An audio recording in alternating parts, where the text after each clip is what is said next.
y vamos a empezar con la empresa Quentic España, a la que quiero agradecer además su apoyo a la organización de este encuentro, porque sois una de las multinacionales líderes en software de prevención de riesgos laborales, y esa visión internacional, puesto que sois multinacional, os ha permitido hacer un estudio muy importante sobre el estado de la prevención, de los profesionales, y queríais compartir con todos nosotros un poco las conclusiones de este estudio. Entonces os cedo cuando queráis la palabra.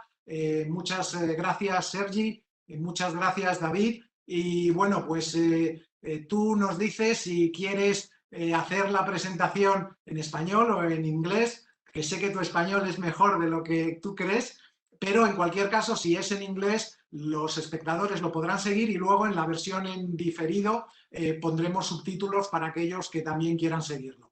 Muchas gracias, David, y Sergi, cuando queráis. Venga, gracias, Antonio. Bueno, como estaba programado, vamos a hacerlo en inglés, porque así tanto, bueno, le ponemos el tema más fácil a Davide, que se siente más cómodo, y de lo importante es los comentarios que nos pueda hacer Davide. Well, good afternoon and welcome to this session, Present and Future of Health and Safety. Today, we will be discussing the main results of Quentic's annual Safety Management Trend Report. My name is Sergi López. I'm the Senior Sales Manager of Quentic in Spain, and I'm today's moderator. As a panelist, we have the pleasure to have Davide Scotti. For those of you who don't know him, Davide is a respected author, a speaker, an expert in cultural change in the health and safety field. He is the HSE Culture, Communication and Training at Saipem, and has been the General Secretary of Leadership in Health and Safety Foundation since 2010. Agenda for today. We will start with a brief explanation of to our safety management trend report, followed by a fireside chat with Davide, after which we will finish the session with conclusions and advice for this 2021.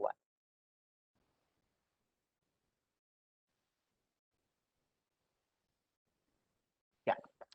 What is this safety management trend report? As you can guess by its name, this is a document that we release annually aimed at collecting the most relevant trends in health and safety management. The idea behind is to provide occupational health and safety managers and specialists with an overview and a guideline on the priorities needed to make occupational safety fit for the future and what we should prioritize. So to elaborate this year's issue, we conduct an extensive survey whereby 600 specialists, EHS managers and safety officers from across Europe share with us how they handled the pandemic, what challenge came along with these new responsibilities, and what topics they are especially focused on in this 2021. Also, we interviewed 11 experts from 8 different countries who shared their opinion on trends and the long-term effects of the corona crisis. Also on occupational safety and their priorities for 2021. Among these industry's experts is Davide Scotti. Hello, Davide. How are you? Good afternoon, everyone, or good morning, depending where you are. It is a great pleasure to be with you. Lo siento por no hablar en español, en esta sala. Podría, pero próxima vez lo vamos a decir. Muy bien. Thank you, David. Okay, let's go to the topic. COVID-19 has deeply impacted occupational health and safety. The pandemic has engendered and improved our understanding of the importance of occupational health and safety among employees and decision makers wheels also, elevating the perceived need for safety at work. In fact, as you could see here, 50% of the survey respondents claim that the perception of OSH topics has changed positively during the COVID-19 period.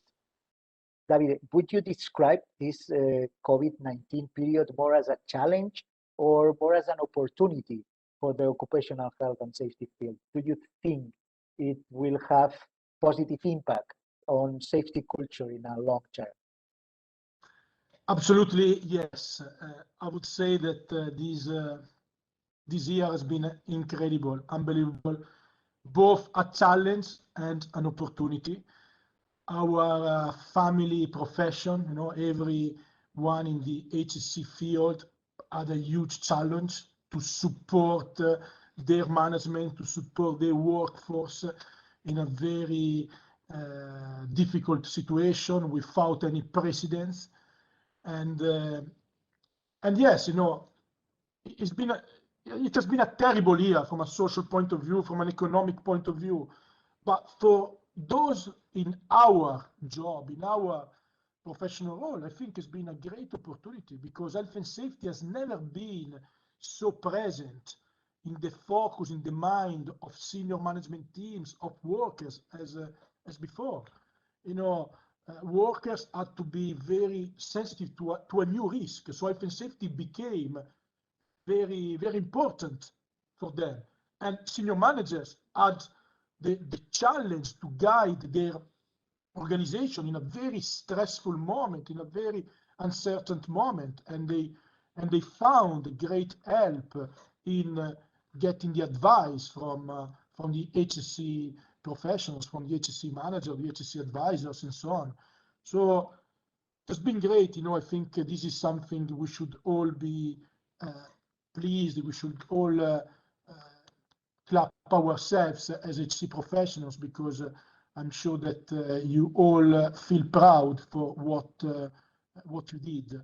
And before the pandemic, we always struggled to make safety, to bring safety in the top of the agenda, and to make safety to become top of the league, because the topic of safety was always at the bottom of the league. We had to fight hard, to raise the position of the topic up to the league. And we used non-conventional communication, we used storytelling, always finding new ways to make safety more present in the mind and the heart of our organizations. But after COVID-19, this was no more necessary, because we don't need more stories.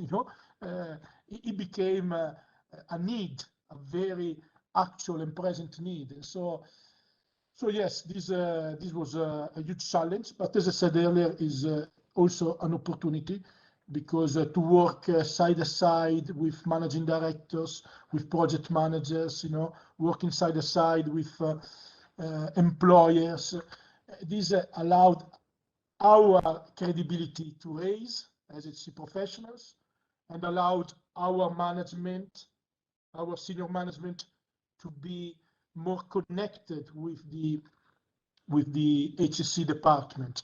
And I think this is going to be beneficial for the future in the long term. Also, I think, in my opinion, that this is the best time for young professionals to join this type of work, to join the HSC professional family. And I think in the long term, not just health and safety, but especially well-being generally, will be more and more present, more and more demanded, and more something that we will have to help our organizations with. Mm-hmm. Okay, in relation to safety culture, we have identified an ever-growing interest on engaging workers. In fact, as you could see, this will be a focus area in 2021 for the majority of the survey respondents. In relation to this, most of the experts that we interviewed for this year's report agreed on the relevance of supplementing conventional health and safety procedures with modern approaches and methods. Examples may include safety 2, behavioral-based safety, more positive approach that don't just focus on the negative indicators, also pay attention to what went well, what could be done better. As an expert in safety leadership, Davide, what do you think is the best way to engage the workforce on safety? Well, Sergi, I believe in safety leadership. I think safety leadership is the fundamental for any type of cultural change, you know. And if we want to create a stronger health and safety culture, yes, we need to engage the workforce, but our workforce will not be engaged if it's not supported, if they don't feel to be supported by their management. So safety leadership is fundamental, is the best way to engage the workforce. Very often I see the trend, you know, to focus only on the workforce or to find the solution of a problem or after an incident, we need more training for the supervisors, we need more BBS there, and so on. But, you know, these initiatives will have a very short-term effect if they are not treated from the very top of the organization. So leadership, safety leadership is fundamental, both formal leadership, because of course, you know, the formal leaders of the organization needs to discharge their leadership in a very credible and visible way. And so they need to be supported to do that. We need to support them. We need to help them to be better health and safety leaders and to lead by examples, to support their teams and so on. But formal leadership is not everything. We also have the informal leadership that we need to support. And this is, yes, this is also a very good way to engage the workforce, because in any field, in any, you know, amongst the workforce, there are always people with this natural talent to be more proactive, better connected, to be opinion leaders, to be more listened, to be more followed, you know, the natural leaders, the informal leaders. And these are the people who we need to engage, who we need to motivate, who we need to create alliances with in order to get their influence to engage the rest of the workforce, you know, and to make, you know, and to make safe behaviors more practiced and more present. So I think the safety leadership is key, is fundamental. I really believe in that above any other labels, names. I know that health and safety is also a kind of market, you know, so everybody comes up with their kind of program, methodology, and with different labels. But above anything else, safety leadership is fundamental, and with that is the importance of communicating, because when you say engaging the workforce, if there is one simple thing that I can suggest is speak with your heart, and I underline the word with, because we always say that effective communication is speaking to the heart of people. But how do you speak to the heart of people? This is the question that we should try to address. And my answer is speak with your heart. Learn to speak with your heart. And if you do that, you reach the same frequency of anybody else's heart. Good. It makes sense. Absolutely. I was reviewing the interview that we did with you for the safety trend report, and during that interview, you mentioned the possibility of measuring safety by listening. Could you please elaborate? What do you mean with that?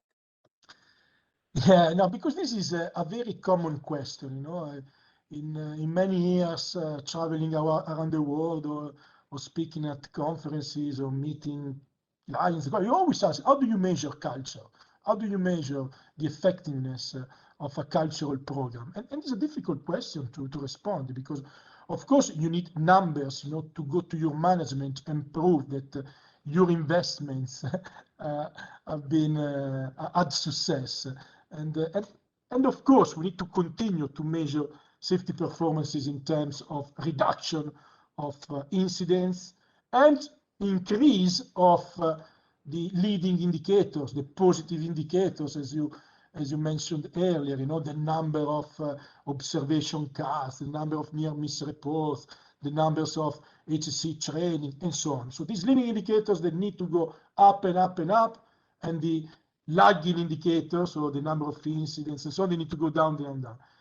And this is okay. I mean, this is a common knowledge. In my opinion, the best way to measure a safety culture is going around on site and listen. When I say listen, I don't mean only listen by the ears. I mean looking, observing, feeling. Is a broad kind of listening. It's really about feeling. When you go in a restaurant, you feel what type of culture is there. If the waiters are working well together, if there is good communication, between them. And that happens in a work site. You from what you see, from what you hear, from what you feel, from the energy, that you can feel if there is a good safety culture. And I think when you create that kind of culture, that kind of energy, you can feel it. So I suggest, to listen in a broader sense. And if you allow me, I would also say that when you listen, so when you observe, you want to see indicators like culture of care. How do you see culture of care? You see it when you see people taking care about what they do, taking care about what others do, but also taking care about what others don't do. This is the full sense of responsibility. You take care about what you do, but you also take care of what the others don't do. And you feel responsible for that. And if necessary, you intervene. Mm-hmm. That means truly a new jump on that. Yeah, okay, let's social responsibility. Absolutely. let's move to the next topic. Another big health and safety trend in 2021 is around digitalization. A trend, of course, of ever increasing importance over the last few years. But now we can all see how the Corona crisis is expediting that digitalization process. Occupational health and safety stands to benefit from it. According to our trend report, as you can see here in the graph, in the future, tools for video conferencing and online instructions, trainings will be used more frequently and become established as part of our daily working life. As you frequently say, technology cannot give us a heart, but could give us a hand. How, in your opinion, can technology help health and safety specialists and managers in their daily routines? And which of these technologies implemented during this pandemic period you think that are or should be here to stay? Absolutely. I mean, I think the key word here is simplification. As HC professionals, we always think we have the challenge to simplify the processes, to simplify communication, to make health and safety more and more easy to be understood, to be accepted, digested and applied. And I think we come from years where there was too much complexity around health and safety in terms of legislation, of course, but also in terms of procedures, PowerPoint programs, old style training, very rational, very dry, not emotional at all. So, okay, we already were in a process of getting better and better, and simplification had already been key in our profession. I think after the pandemic, this became even more urgent, and COVID-19, in fact, accelerated something that was already in progress. And yes, we already said earlier, COVID-19 was a disaster from a healthy point of view, economic point of view, political point of view. Yeah, of course, I'm not want to make any comments on that. But yes, it was also great benefits for our professions. You know, we can't ignore that. You know, we had a great opportunity to find ourselves, as I said before, more connected with our employers and managers, and also in the need to innovate, in the need to find new ways to deliver training, for example, new ways to deliver conferences like this, for example, new ways to deliver or to organize audits and inspections. You know, things that we do now were already possible before, but were unthinkable. We simply couldn't think about it, but they were already possible. You know, to do big events online, or to do an audit and inspection with a GoPro on the helmet, or with an iPhone and a stabilizer, you know, with someone maybe 3,000 kilometers away, giving directions, please go there, show me this, show me the signature form. These things were already possible, but we never yeah, the technology was there. The point is that we were not using it. Now we were forced to use it. Now, yeah, and even now, it's not perfect. You know, we are learning. We do a lot of tests. It's like to switch on a car 30 years ago, you know, when I had my first car, when I was to switch on the car.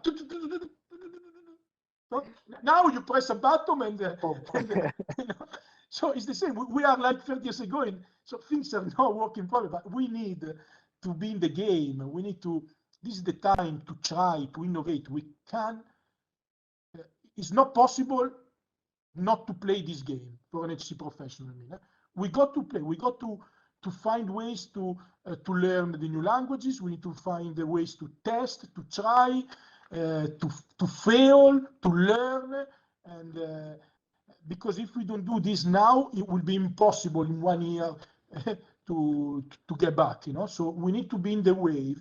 In this, and the key word is simplification, innovation.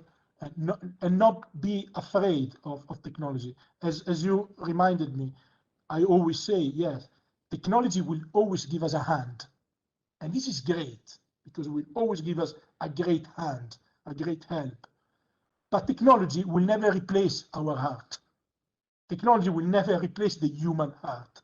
This is something that we have to put in the plate all the time. And when I say put the heart, I mean, the heart is the creativity, is the collaboration, is trust, is feelings, is innovation. You know, we got to bring these qualities into our work now as never to really succeed in this transformation time. Thank you, Davide. Just to close it, this conference today with you. What would be your main advice for the health and safety specialists and managers that are today attending this session? Could give us a headline for 2021? I would say inject intrinsic values in the organization. We need to use this time where health and safety is more central, but really to inject intrinsic values. Health and safety is an intrinsic value. We know that our managers, when they enter into the office, they are bombarded by extrinsic values all the time. Extrinsic values are very present in the organization. KPIs, targets, MBOs, pressure from clients, pressure from bosses, internal politics, you know. And usually we reconnect, or they reconnect to the intrinsic values when they go home with their kids, with their families, and so on. We need to help our managers and our workers to be focused on the intrinsic value of health and safety. So we need to feed these the intrinsic values of the organization. And I think that if we can I just we have time for a little story. Antonio, maybe not. Afraid now. 1 minute. Yeah, It's so short. It's very short. It's 1 minute. I said we need to feed intrinsic values. This reminds me of this story that probably some of you know already. The story of this old man talking to his grandson, you know, and this old man, this grandpa, says, "You see, kid, you know, everybody has an internal fight with himself. There is always a fight with two wolves. You know, I have this fight with these two wolves. You have the same fight. Everyone else has this fight of these two wolves that wants to win against each other. To one side, you have the bad wolf, the wolf of anger, the wolf of ego, the wolf of arrogance, the wolf of profit at any cost, and so on. On the other side, you have the good wolf, the wolf of joy, the wolf of creativity, the wolf of collaboration, trust, safety. You know, and these two wolves are always fighting against each other, you know, trying to win.